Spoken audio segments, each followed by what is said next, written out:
खंडगिरी यात्रा रे मुंबई डांसर को तड़का हॉट हॉट डांस को नटी नटी ठुमकारे दुलुकुची मंच मायानगरी आसथिबा डांसर को माया रे बाया दर्शक यात्रा पेंडाल रे बॉलीवुड संगीतर ताले ताले डांसर को नृत्य बेस मनछुआ होईछि। बाहरु डांसर और एक्टर को आनिबा यात्रा पार्टी रे एक ट्रेंड पालटि जाइछि। लाइट साउंड और म्यूजिक भितरे कंपुछि खंडगिरी यात्रा पेंडाल। गतकाली ठारू आरंभ होईछि द्वितीय पर्याय यात्रा। विश्व दरबार आउ कलिंग गणनाट्य भितर चली जोरदार लड़े। पारिवारिक कहानी को नहीं यात्रा परिवेषण होता बेले रेकर्ड डांस देखा लोकों भिड़ जमुछि। लाइट साउंड और म्यूजिक ताले ताले पुणी थे खंडगिरी कुंभमेलार यात्रा महासमर उठुची पड़ुची।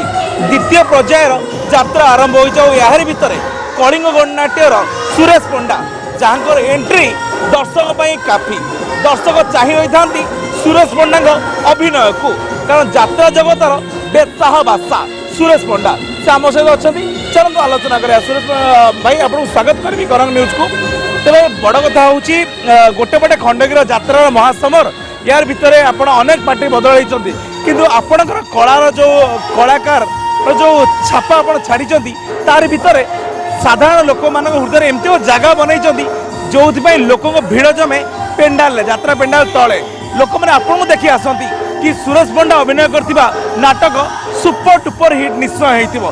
कौन थाए से मुहूर्त तले आपण मान लोक मानकर आपण सब सेल्फी नियंती आपण सब बाहा करती आपण केमती लागे? शुणु प्रथमे मु कनक टीवी रो परिवार को धन्यवाद देवी एवं कलिंग गणनाट्य आज खंडगिरी नाटक मंचस्थ करुच्ची। स्वामी आसला रातिक अवश्य नाटकटी ओडिशार चर्चार विषय हो सारी। आपन जो कहले जे प्रत्येक वर्ष पार्टी बदल परिस्थिति बाध्य करुच्ची। मालिक मान तरफ किसी प्रोब्लेम कलाकार मान तरफ किसी प्रोब्लेम ए सत्य पार्टी बदल तार अर्थ नहीं जे मो अभिनयर दक्षता बदली जाऊँगी बरंग अभिनयर दक्षता आगू आगू जाऊँगी कारण नुआ नुआ कल्चर नुआ नुआ जिनस लोक दवा मोर धर्म।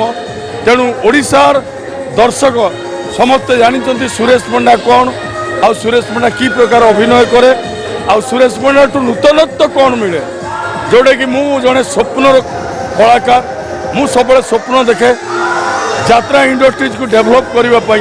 सुरेश आपको अटकाई चाहिए कि अष्टसम गणनाट्य पाखर आरंभ कर तुलसी पर्यंत सबुठी आपण छापा रखिंट नाटक अभिनय छापा देते लोक के भूली ना आपण आग धाड़ी जड़े हिरो आग धाड़ी जड़े सुपरस्टार। तो बड़ कथा हूँ आज जो नाटक रही गोटे राति स्वामी कौन से बही बहीर कौन स्टोरी अच्छी जहाँ लोक मन छुँच आप अभिनय आ बही भी ना ये एक अवश्य पुराणा कहानी की टच दि जाए मो चरित्रटा गोटे डिफिकल्ट चरित्र चाषी मूलियाटे भाई की मनीष करने को अमेरिका पाठ पढ़ा गोटे बड़ घर गोटे कैंसर रोगी की वर्षक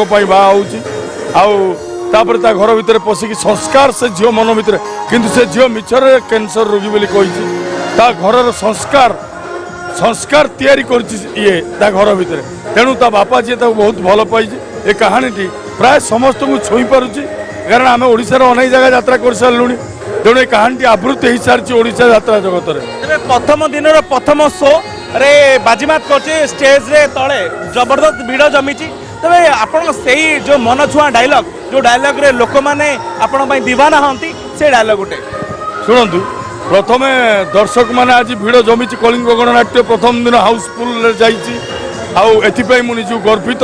तेणु मो दर्शक मैंने मत से भल पाती तेणु जो कला परिवेषण संलाप कथा कहते आम तो मंचर करुचु तथापि गोटे डायलॉग मु कहबी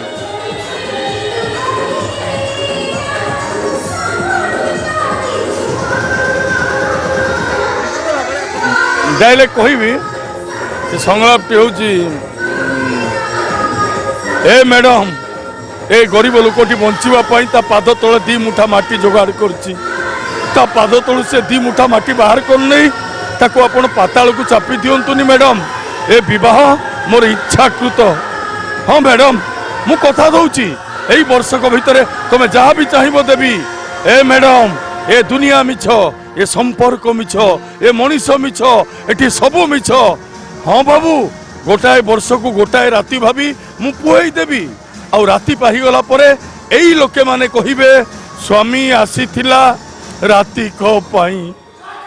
धन्यवाद सुरेश भाई। तेज बड़ कथा हूँ जो आप शुणुते स्वामी आसला रातिक पाईर मंचस्थ होता नाटक साधारण लोक मन में केमती घर करुच्ची कलिंग गणनाट्यर ये यात्रा समर भितर केते जोर अन्य पार्टी को टक्कर दौर तो आगामी दिन जना पड़ो किंतु एबे आज राति कलिंग गणनाट्य जबरदस्त भिड़ जमी मंच तले एवं समस्ते दीवाना होती सुरेश पंडा को लेकिन भुवनेश्वर कैमरा पर्सन विनय मनोज सतीश सेन कनक न्यूज।